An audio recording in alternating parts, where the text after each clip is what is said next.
I'm Scott Wisner, coach at Victor Swim Club, and this is the Swim Coach Dad podcast. I'm never really quite sure what my title is actually. After a number of years I've been on deck, I've had most of them: head coach, assistant coach, associate head coach, whatever that is, senior coach. Doesn't really matter to me, just as long as they let me work on deck at practice and meets. I was trying to describe what this podcast is to a friend a couple days ago. As an older coach, well, older than me anyways, the podcast idea is a bit abstract to him, so I was trying to come up with a quick way to give him an idea of what we were doing. So I distilled it down to information for swimmers and swimmer families. Well, at least the way I see it anyway, based on my experiences, past and present. After all, I am an expert in my own opinion. Anyway, this is the 13th episode of the Swim Coach Dad podcast. I was trying to think of topics that are meaningful, where we don't have a chance to air them out too often. This one's entitled Chasing Records and Qualifying Times and Other Ways to Hate the Sport. It always happens. Well, not always, at least a few times this season anyway. Swimmers get close to making a cut, like be it LSE qualifiers, LSE championships, junior nationals, futures, anything like that. They put pressure on themselves to somehow make the cut. Not only is this a source of stress in the swimmers, but also a source of stress for the families. And I can tell you all about that firsthand. Sooner or later, swimmers, coaches, and their families are faced with chasing times. This is a very complicated situation where you bring in coaching philosophy, mental toughness, and stress management all in one, often intense period. It also brings the question to mind, should you be chasing qualifying times or records? I'm going to tell a few stories from my past, and then I'll try to impart my take on the whole topic. That's coming up right here on the Swim Coach Dad podcast.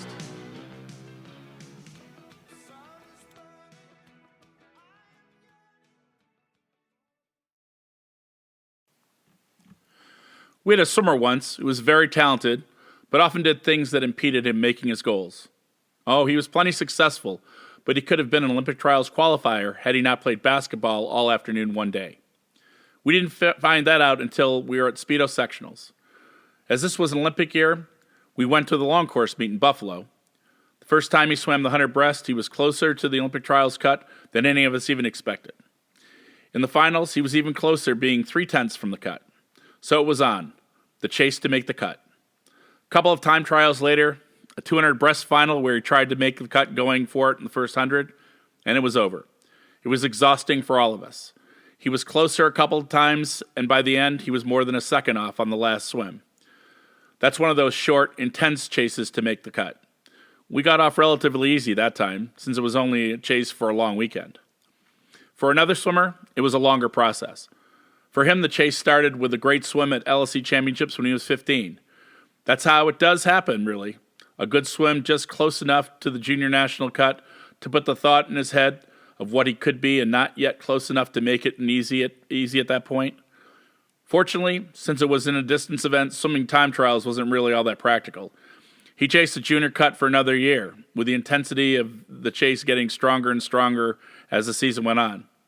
At one point, after the next short course season, he was visibly upset, saying he didn't think he would ever make the cut, and he would be like so many others who were close but never made the cut. He even named the others he had known who had been so close but never made it. So when the short course season ended, he thought his chances were over for that year. His history of swimming well long course was not all that good. So he trained through the summer with the idea of being in shape in the fall to make a strong run for the cut the next short course season. So the summer went along, and in LSE championships, he swam pretty well. Not great, but pretty well. Then came futures, and while the first swim, the 1,500 meters, was okay, around the same time he had done in the past, it was not a great swim, and it didn't give either of us any confidence that this would be his time to make the cut. On the last day, signs of life happened when he swam the 800 really well and came within 2 seconds of the junior national cut. A big surprise, really, given the mediocre swims the rest of the meet. But after that meet, he was just going to go up to Eastern Zone age group championships just for the fun of it, sort of on the way home. But it happened there. He had a few days to rest before the meet, and so when he got to the meet, he swam well from the start, hitting best times in everything. Although still not making the junior national cut, he still swam pretty well. Then the last event of the last day, it happened. He and a friend went stroke for stroke in an event neither thought would be the one. And they both made the junior cut in the same event at the same time, when neither of them expected it. The relief he felt was immense. That particular chase was over. I chased a cut a few times in my career. The last time I remember vividly. We had just won our first conference championships, and I had the big swim I've mentioned before. After a terrible season, I finally had that swim that made it all better. But I had missed the NCAA cut by a bit, close enough to make the time trial a few days later a reasonable thing to do. I suppose I knew I didn't feel great in the water and that my big swim was behind me. Still, in those days, if you made the cut, you went. In most years in my event, there were usually fewer than 24, and some years less than 20, so if you went and swam well, you could score. So I had to try. We had enough time to swim out the soreness from the conference meet and do a little swimming before time trials. Mine was early in the session, and I didn't feel the pressure at all, a sure sign the chasing the cut was over. Still, I went in and gave it a shot, but the feel of the water just wasn't right, but I plugged away anyways. Anyway, I wasn't swimming well, and I knew it, but I wasn't about to stop before the end. After that, I was off for a while, months really. Regretted that I didn't have it in me to make the cut when I had the chance. That was the first year I just stopped for a month or so. I played lacrosse for the college club, where I played the previous 2 springs while swimming practices at the same time, but this time I didn't bother with swimming. I suppose I needed to figure out why I didn't make the cut and why I had such a rough season. I didn't hate swimming, I just hated failing. Over my career, I've had swimmers chase pool records so they could leave a legacy. One of those resulted in a high school sectional meet being moved to his home pool thanks to his coach pulling some political strings with a section so he could break the pool record. Before that, his entire extended family would come to every meet just so he could break the pool record, saying each time, "This is it, he's going to do it." I could see the stress in his face and the pressure he was feeling. Well, he finally broke it, and while it seemed rigged to most of us, it was over. That was the best swim he ever swam, and his college career after that was short and not so sweet.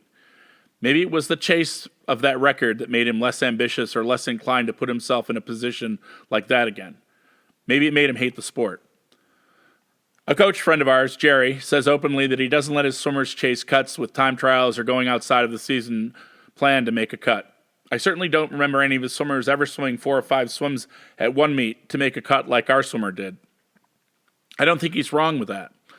Except for Olympic trials, none of these other meets are career-defining. That's the beauty of the sport. You can do your best time anytime. And for the most part, making the cut should be something to be done within the plan for the season. What I think is the most dangerous part of chasing cut times and records is the stress of constantly thinking about the future results every swim. Remember in the episode about mental toughness how Dr. Goldberg told me it was about staying in the present and having awareness of body movements and the feel of the stroke and the kick, the body rotation, and how thinking about the results or past experience takes that out of you. Well, chasing cuts does the same thing, forces the swimmer to think about the results. And most of the time, that alone makes making the cut in time trials or those focus swims where the main goal is to get the cut very difficult. I really think that most of the time cuts are made, they're made by surprise when the swimmer is focused on the swim, the race, the stroke, the body movement, and not what happens if he or she doesn't make the cut or what to do next when he or she doesn't make the cut, and on like that. The problem is that a few of those time trials and chases for cuts do work, and that's why people keep doing them. But I think of it this way. If you keep trying to make a cut or breaking a record or do certain time over and over and over, you're disappointed with the results. And how long will it be before you dread swimming completely? Every day you walk into practice during the chase and you're thinking about how you're going to make that time. It hangs on you like a chain, holding you back. I've said many times that swimming is a rough sport, and you have to find the stuff that makes it fun. Well, carrying around a goal like making a cut or breaking a record is not something that makes it fun. I once worked with a swimmer who wasn't very good. In fact, we've probably had many swimmers at Victor who were faster when they were 11 and 12 than she was throughout her high school and college careers. She came up to me one practice and proudly proclaimed that she had set her goals for the rest of her high school career. She was a sophomore at the time, and while she worked hard, she was a high school mostly swimmer. And so if there was a school event, a football game, a dance, or some other social activity, she would miss an entire practice for it and not really seem to think it was hindering her success. Her goal was to make the high school state meet by the time she was a senior. Forget that she was setting her goal for high school season where I wasn't even involved. I still needed to talk to her about this revelation. Given the fact that she was 40 seconds off the cut at that point, I tried to be the reasonable coach and say, well, good for you. Tell me, what are your intermediate goals that will get you there? Did you think of those?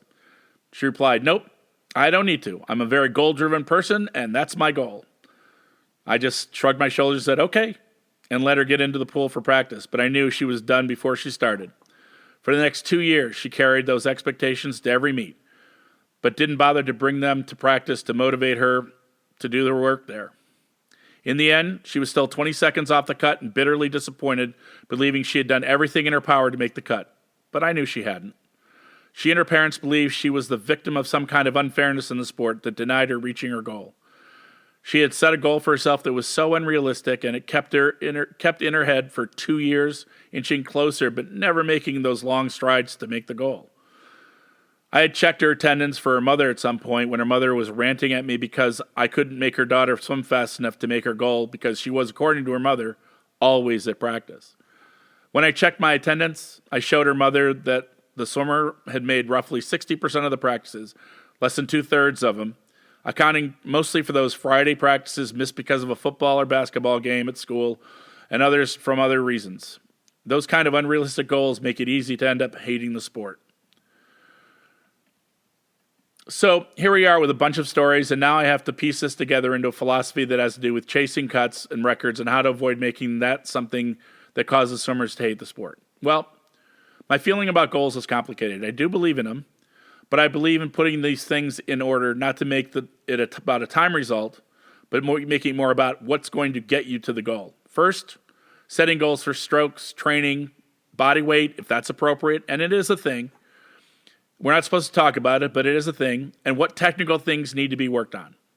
The tools have to be there, so for older swimmers, I like to set goals like keeping 14 strokes of length throughout a 500, or improving your time for a 25 kick underwater, or something like that that's going to move towards making the goal. I also like to focus on improving the swimming of a particular skill based on another event.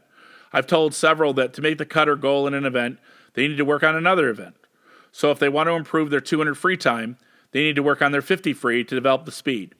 If they want to improve their 50 free, they need to work on their starts or turns and kick so they are more efficient.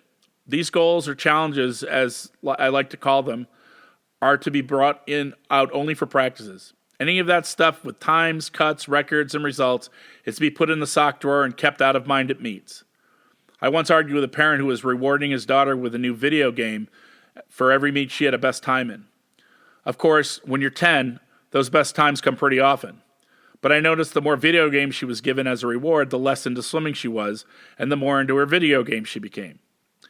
It seemed ironic that she was given something so passive as a reward for doing something better that is so active. Anyway, she left the sport by the time she was 14, since making best times by then was harder and came less frequently and required more work. Such is my feeling of being given money and stuff as a goal for an athlete. So while times may be goals, the road to those times has more to do with improving what you're doing. If a swimmer wants to improve and make a cut in an event, focusing on improving his or her time for the 50 kick might be a better way to get there than just hoping the time comes down for him. As for swimming time trials to make cuts, I'm with Jerry on that. Oh, don't get me wrong. I like time trials. We've had some great swims in time trials.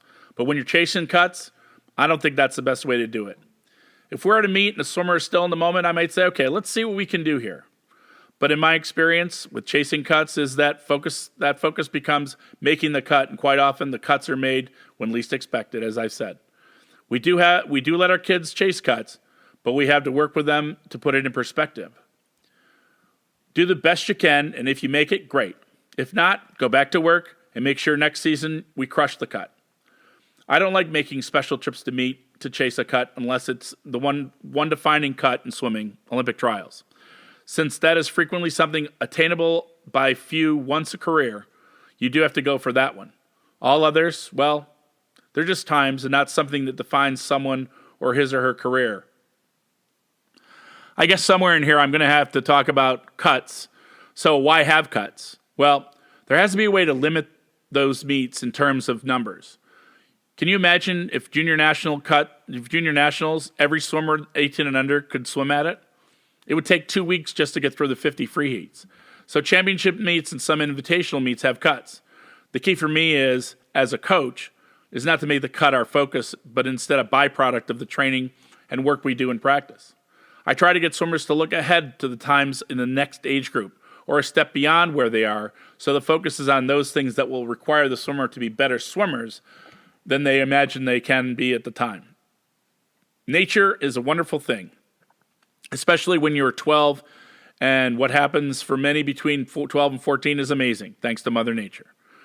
I often say that 13 and 14-year-old boys and 12 and 13-year-old girls wake up and they're faster. So having them focus on those goals with natural growth helping us out is helpful to keep them focused on strokes, training, rather than results from meets and making the cuts in their own age group. Most of the time, the cuts for the next age group are way beyond comprehension for those swimmers, so it's kind of out of context. That usually makes the focus on 11 and 12 cuts less stressful and properly prepares them to make the next set of cuts sooner, so we're chasing less. I know that's kind of contrived and it's kind of confusing, but it seems like that's the way it works out. There are plenty of outstanding swimmers who didn't make their LSC cuts for 11 and 12, but made them later on and went on to great things. So we focus on the stuff that's going to get them the times rather than the times themselves. Parents can help by not making cuts or doing particular time or beating a particular swimmer with the goal, and avoid harping on these things. Let them enjoy the sport instead of making it stressful by pushing goals. That brings me to chasing records. I've had swimmers break some pretty impressive records, and most of the time they didn't realize they did because they weren't focused on that. They were just in the moment focused on the swim or the race. I'm dead against chasing records. I think it's a waste of emotion, and that records are all nice to have, but in the end, they're not what defines a swimmer. I mentioned that we had a swimmer swum the same 2 events 16 times his senior year in high school in an effort to break as many pool records as he could. I think we're still waiting for him to swim as fast as he did 4 years ago when he was a junior in high school. Breaking records should be another of those byproducts of coming to practice, working hard, work on becoming a better swimmer technically, and being a tough swimmer mentally. That does not include thinking about a result or a time in the future. My daughter, when she was 12, was trying to break the long-standing LSC record in the 500 free. I wasn't thinking about it, but it was on her mind every time she swam the race. Her last meet as a 12-year-old, she missed it by 0.2 of a second. She was very upset to have been that close and missed. 2 months later, after she aged up to 13, 14, she was at a meet that she really liked going to because all her friends who were there, and it's a fun meet for her. And she dropped 10 seconds from her best, which would have shattered the LSC record for 11-12, but came too late.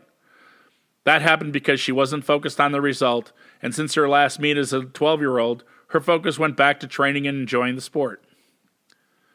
The last part about this is ways to hate the sport. Usually that involves the swimmer or the parents and the swimmers putting too much pressure and causing too much stress in the swimmer by placing emphasis on the wrong things. When they're 10 and under, the pressure is either about beating a new rival, making LSC qualifiers, making LSC championships, or even zones. Sometimes there's pressure about making best times in every swim. This kind of pressure makes the sport dreadful. It's what makes it hard on swimmers, and eventually they learn to dread meets and they hate swimming because of the pressure they feel when they go to meets. It probably dominates mealtime and all around the house, too. For 11 and 12s, it's about the same thing, but add to that records, making Speedos when they're 12, and being the youngest at that meet. For 13, 14, the pressure comes from being pushed to make Speedos or futures or even juniors, so they're in positions to get those college scholarships we talked about. Expectations carry over from the 11 and 12 mentality that every meet is a meet, that they should be doing the best times, into 13, 14 when that just isn't practical. Then if swimmers survive that long with all that pressure, they're pressured to make all those meets plus do well on SATs, ACTs, so they can get into the college where they can pick and get that scholarship. In all, the pressure put on swimmers is what makes them hate the sport usually. Sometimes they do it to themselves, and that's something that has to be managed. But a lot of times, the parents are involved in it, and they're as complicit in it as the swimmer is. The offshoots of that where the parents are ranting at the coaches for not making their swimmers faster and questioning the coaching, the training, the meet choices, and events they're focused on, comes back to the swimmer and makes them hate the sport even more.